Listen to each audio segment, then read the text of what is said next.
Y'all ready? Are you ready?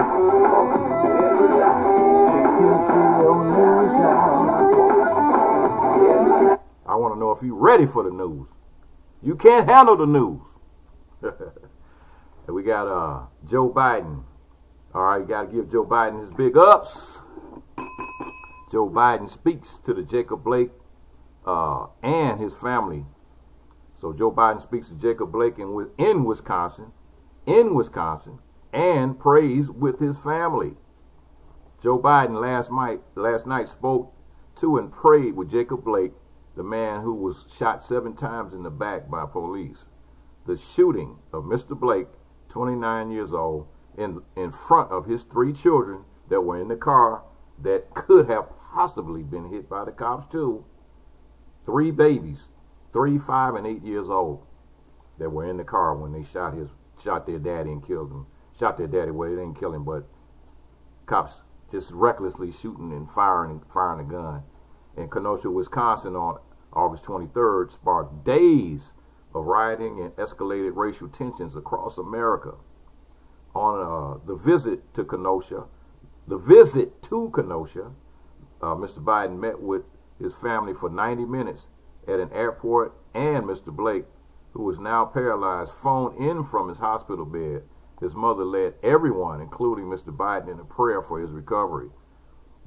An emotional Joe Biden later said, "I had an opportunity to spend some time with Jacob on the phone.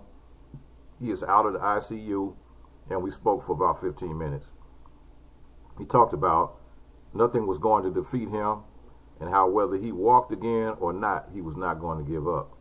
His mother said, "I'm praying for Jacob, and I'm praying for the policeman as well. I'm praying that things change. A lot of people understand fear doesn't solve problems, only hope does." Ben Crump, the family's lawyer, it's good old Ben Crump, man, he's doing his thing, who was present, said Jacob shared about the pain he is enduring, and the vice president commiserated. It was very obvious that Joe Biden cared, as he extended to Jacob a sense of humanity, treating him as a person worthy of consideration and prayer. The meeting came 2 days after the D.C. dunce Trump visited Kenosha, and in stark contrast to Joe Biden, declined to meet with Mr. Blake's family while offering a full-throated support of the police. Speaking to a small socially distanced group at Grace Lutheran Church in Kenosha, Wisconsin, Joe Biden condemned Trump for exploiting the dark side. He said, "I made a mistake. I thought you could defeat hate. Hate only hides. It hides. When someone in authority breathes oxygen under those rocks, it legitimizes those folks that come out from under those rocks. It legitimizes the dark side of human nature." The Democratic nominee wearing a mask added, "As much as they say Black Lives Matter has lost some standing since the president's gone on his rant about law and order, you still have more than 50% of people supporting it. People are beginning to figure out who we are as a country. This is not who we are." Joe Biden arrived in Kenosha shortly after shattering the monthly U.S. record of election fundraising, collecting $364.5 million in August. The candidate said he was humbled by donations from families suffering in the pandemic. It was his first campaign visit to the state of Wisconsin, and David Bourne, a Democratic Wisconsin state representative, said, "Trump came here to fan the flames, and it's important for Joe Biden to come with the fire extinguisher, to come with the hug." Trump mocked his opponent's rare foray out of his home state of Delaware, calling him Joe Biden, and Republicans accused Mr. Biden of politicizing events in Kenosha. Bill Stephan, Trump's campaign manager, said, "This is not the time to be injecting politics into a really serious situation that the president is involved in." Meanwhile, new protests erupted in Rochester, New York, over the death of an unarmed black man who suffered when police put a bag over his head. And I just did that one that's Daniel Prude, 41 years old, who was mentally ill, unarmed, and running naked through the street, died after officers used a spit hood and pressed down on him for more than 2 minutes as he shouted, "You're trying to kill me." The incident happened on May 23rd, but footage was only released this week. Rochester's mayor last night suspended. All right, he suspended the 7 police officers involved. Joe Prude, the dead man's brother, who had called emergency services, said, "I placed a phone call for my brother to get help, not for my brother to get lynched." Yep. So you're talking about, you know, just dealing with these situations. And so I'm thanking Joe Biden for going and you know, being enough of a human being to address the situation and speak with the Blake family. They're suffering right now. You know, their son is in the hospital suffering, and you know, our hospitals have a situation right now where, regardless of whatever you're in the hospital for, they are not allowing anyone to go into the hospitals, period. So as a result of that, Joe Biden had to speak with Blake over the phone. You know, right now, I don't care what city you go to, what state, you cannot visit people while they're in the hospital now and dealing with this coronavirus situation. They are not allowing people to have visits. That's just what Joe did, the best thing that he could possibly do, and we thank you for that. And you know, couldn't expect the same thing from the DC dunce, in which, you know, he made a thousand excuses about why he couldn't speak with them, the family, basically saying, well, yeah, they got a lawyer. I don't want to talk to them. They got a lawyer. Wow, what a difference! What a difference a day makes, man. What a total difference. I mean, if you can't see the difference between these two cats, then you are really, really, truly need to do your homework. You need to do your homework. Okay, now we got this story here. I'll show you the contrast, the difference between Joe Biden and Trump. As far as Trump is concerned, Americans who died in war are losers and suckers. The president has repeatedly disparaged the intelligence of service members and asked that wounded veterans be kept out of military parades. So, when Trump canceled a visit to the AMA cemetery near Paris in 2018, he blamed rain for the last-minute decision, saying that the helicopters couldn't fly and that Secret Service wouldn't drive him there. Neither claim was true. That was two lies. Trump rejected the idea of the visit because he feared his hair would become disheveled in the rain, and because he didn't believe it important to honor American war dead, according to 4 people with first-hand knowledge. That's 4 people with first-hand knowledge of the discussion that day. In a conversation with senior staff members on the morning of the scheduled visit, Trump stated, "Why should I go to that cemetery? It's filled with losers." In a separate conversation on the same trip, Trump referred to more than 1,800 Marines who lost their lives at Balliol Wood as suckers for getting killed. Balliol Wood is a consequential battle in American history, and the ground on which it was fought is venerated by the Marine Corps. America and its allies stopped the German advance toward Paris there in the spring of 1918, but Trump, on that same trip, asked aides who were the good guys in this war. He also said that he didn't understand why the United States would intervene on the side of the Allies. Trump's understanding of concepts such as patriotism, service, and sacrifice has interested me since he expressed contempt for the war record of late Senator John McCain, who spent more than 5 years as a prisoner of North Vietnamese. He is not a war hero. Trump said in 2015 while running for the Republican nomination, "I like people who weren't captured." There was no president in American politics for the expression of this sort of contempt, but the performatively patriotic, so-called patriotic Trump did no damage to his candidacy by attacking McCain in this manner, nor did he set his campaign back by attacking the parents of Imran Khan an Army captain who was killed in Iraq in 2004. Trump remained fixated on McCain, one of the few prominent Republicans to continue criticizing him after he won the nomination. When McCain died in 2018, Trump told his senior staff, according to 3 sources with direct knowledge of this event, "We're not going to support that loser's funeral." And he became furious, according to witnesses, when he saw the flags lowered at half-staff. He said, "What the fuck are we doing that for?" The guy was a fucking loser, the president told aides. Trump was not invited to McCain's funeral. It's the first time I ever seen a president. He was actually uninvited, and they asked him not to come. These sources and others quoted in this article spoke on the condition of anonymity, and the White House didn't return earlier calls for comment. And Trump's understanding of heroism not evolved since he became president, according to sources with knowledge of the president's views.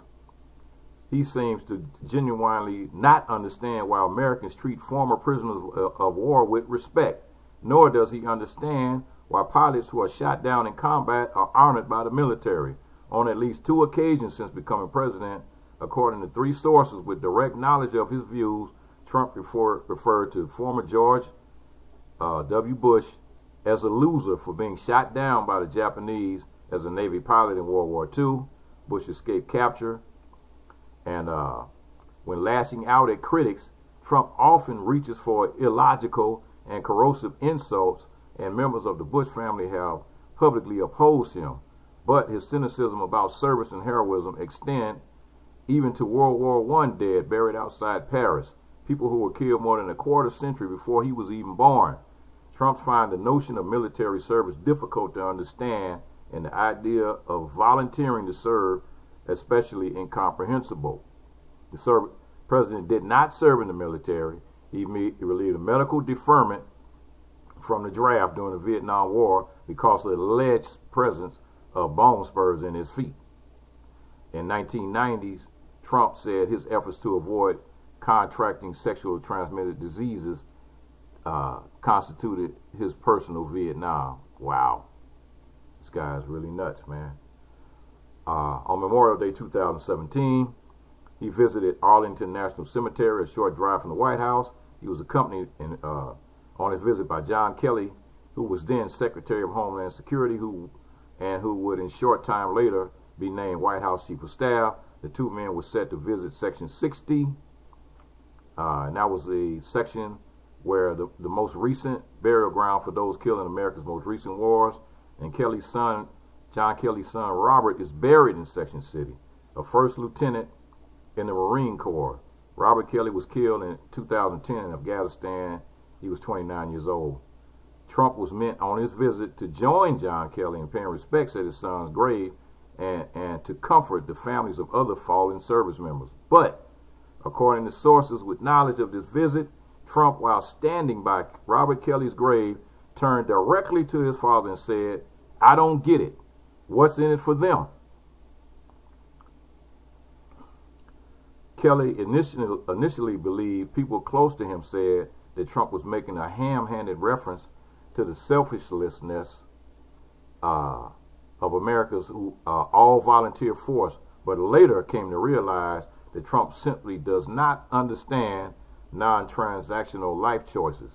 He can't fathom the idea of doing something for someone other than himself.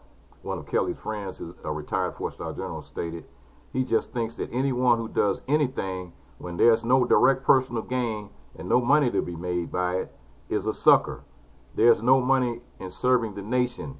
Kelly's friend went on to say, "Trump can't imagine anyone else's pain. That's why he would say this to the father of a fallen Marine on Memorial Day in the cemetery where he was buried." And he asked numerous generals over the past year for their analysis of Trump's seeming contempt for the military service. They offered a number of explanations. Some of his cynicism is rooted in frustration, they say. Unlike his previous presidents, tend to believe that the military, like other departments of the federal government, are only supposed to report to him and not the Constitution. Many senior officers have expressed worry about Trump's understanding of the rules governing the use of the armed services. And telling you, man, the guy's a complete psychopath. And another explanation, the more stated that the understanding of Trump's material focused worldview, the presidents believe that nothing is worth doing without a promise of monetary payback, and that talented people who don't pursue riches are losers. And yet another related explanation concerns what appears to be Trump's pathological fear of appearing to look like a sucker himself. His definition of a sucker includes those who lose their lives in service to the country, as well as those who are taken prisoner or wounded in battle. He has a lot of fear. One officer of first-hand knowledge of Trump's views said he doesn't see heroism in fighting, and several observers told me that Trump is deeply anxious about dying or being disfigured, and this word manifests itself as a disgust for those who have suffered. And so therefore, this is what he's stating about the military. However, this is a sidebar here, and this is my interpretation. If Trump feels that way about the military, about these people that lose their lives in service for the country, as being suckers, what do you think about police? I mean, what do you feel about police officers? These guys put their lives on the line on daily. They serve daily. They they go through all this stuff. They're wounded on the job. There have even been cops that have been killed on the job. So how do you feel about them? Do you feel the same way about the police in the United States as you do about the military? And this is a question that every police officer in the United States need to be asking themselves right now. Don't try to sugarcoat this thing, because let's be honest and let's be realistic about it. If he feels that people that join the military, that put their life on the line to protect others, are suckers, that means that Trump really believes that police are suckers too.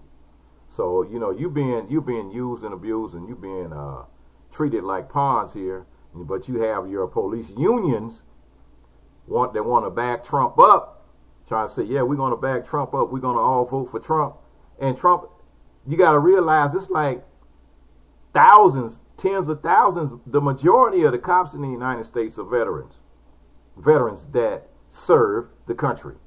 So you guys got a decision to make on who you think you need to have as a commander-in-chief, as far as like that's going to support you, because obviously Trump does not support you.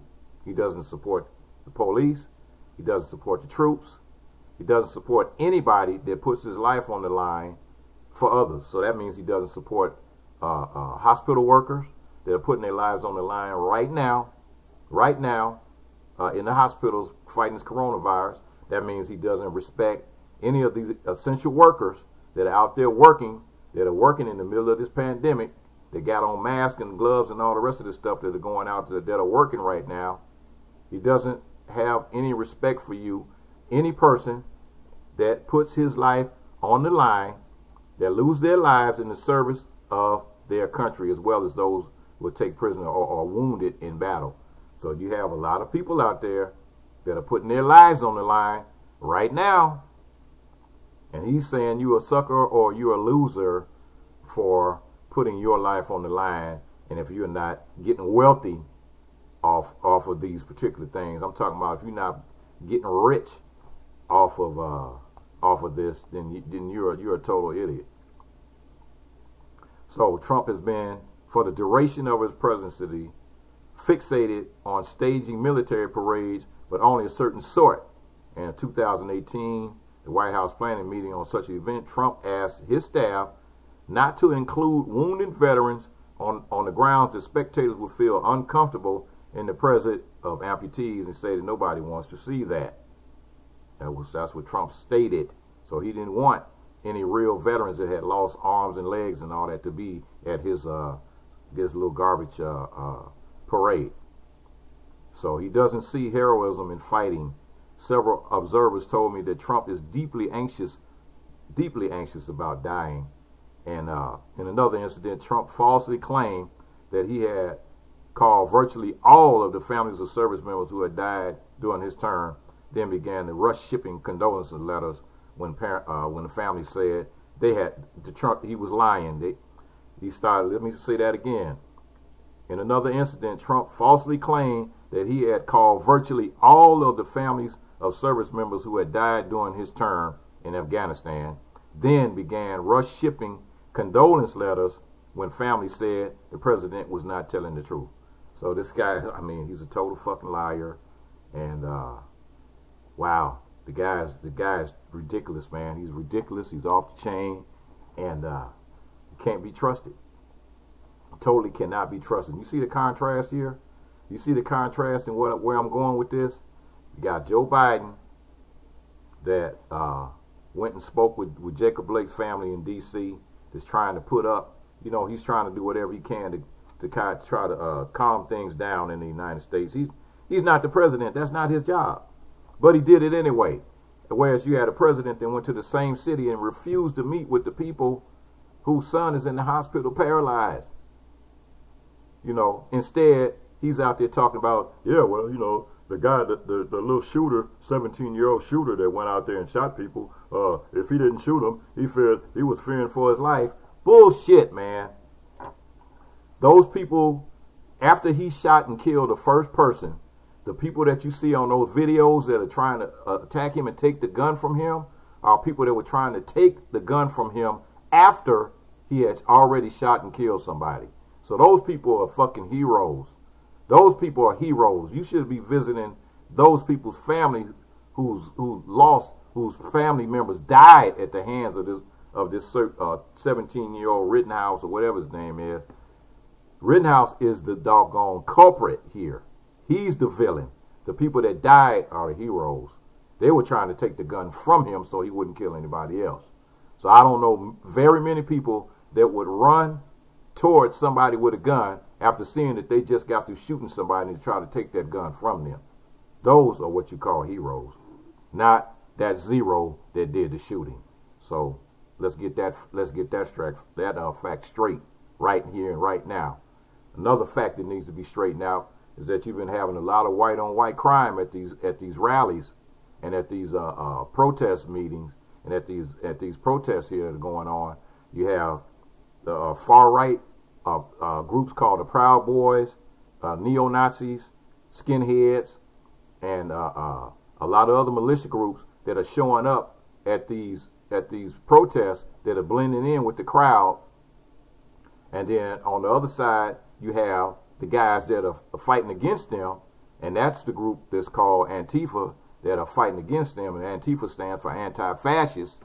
The far-right groups are the fascists that are Trump supporters that are fascists, that are trying to support his fascist regime that he's trying to put in place here in the United States. So that far-right group, they're always pointing the finger at Antifa or whatever. But back to my point, these have been, at these so-called Black Lives Matter rallies, for the most part in most of these cities, the majority of the people that have been there have been white. So these crimes that you've been seeing about people getting shot and killed at these rallies, not one single black person has pulled out a gun. Not one single black person has pulled out a gun and shot anyone. Not one single black person. However, what they're trying to do is twist it up and make it like black people are the ones that are out there shooting people at these protests, and that's entirely false. That is not true. That is like white-on-white crime. You had right-wing white people that are infiltrated the protest, and then you had the far-left movement, the anti-fascists, and these are the two groups that have been shooting at each other. So don't blame all this shooting on Black Lives Matter. Black Lives Matter have had not one thing to do with, not one shooting. Not Black Lives Matter organization has not shot anyone at any of these protests. So let's be fair and honest about that. So right, gotta tell the truth. KPVIDEONEWS, y'all. It's time for what? Truth will set you free. Video News, y'all. That's right, the truth. KP Video. The truth will set you free. Only the truth. Time for what? Peace. KP Video News, y'all.